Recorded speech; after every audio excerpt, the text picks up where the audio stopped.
আমার ছেলের 101 জ্বর আইছে আজ কালকের থেকে। আমার শরীরটা ভালো না। এই প্রতি মিনিটে মিনিটে সেকেন্ডে সেকেন্ডে এর কারণে কান্না করি। যদি আমার স্বামী থাকতো শাওন, আমাকে কত যে সেবা যত্ন করতো। একটা ঘরের কাজ, রান্নাতে দইরা, কাপড় চোপড় থালা বাসন দইরা সব কাজ কইরা দিত। বাইরে রিক্সা চালাইয়া বৃষ্টিতে ভিজা হাত পাও সাদা হয়ে যেত, ঘরের কাজও কইরা দিত। কইতো তুমি চুপ করে বইয়া থাকো, সব কাজ কইরা দিত। সে মানুষটা আজ পাবো না। আমি অসুস্থ হয়ে পড়া থাকলে কে আমারে দেখবো? পড়া রয়েছি, আমার ছেলের সন্তান মেয়েকে কে দেখবো? সে মানুষটা নাই আর। এর লেগে মিনিটে মিনিটে সেকেন্ডে সেকেন্ডে কান্না করি। জেলখানা যখন ছিলাম, আমার ঠান্ডার সমস্যায় মোজাতে ধরা, টুপিতে ধরা, শালেতে ধরা সবকিছু দিছে, প্লেট বাসন দিছে।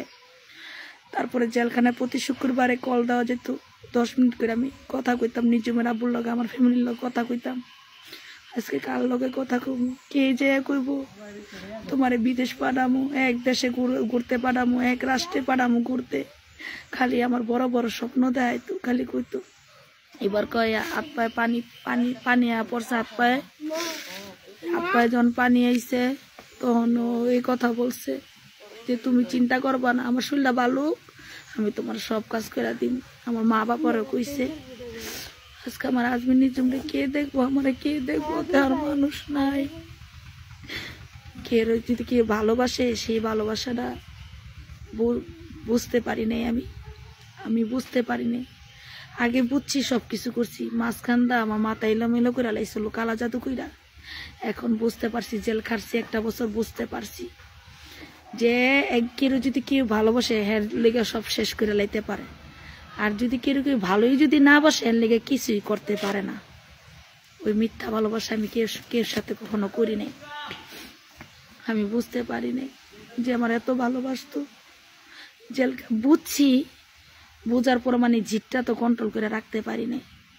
এখন আর কার সাথে জিদ দেখাম? এখন কবরস্থানের সামনে যাই কান্না করি, করে কান্না করি। কইছে এমন দিন আইব কাজ করবার আমার লেখা কানবা তুমি, নিজে ম্যাডাম মুদিক ঠিকই অনেক কান্না করি আমি। হাত পা ব্যথা করলে টিপা দিত, সব কাজ করে দিত, মাথার বেনি করে দিত, সকালে চুল আশ্রয় দিত, সব হুদে হাত পা টিপা দিত আমার হুদে। সে মানুষ আর পাবো না কখন আমি।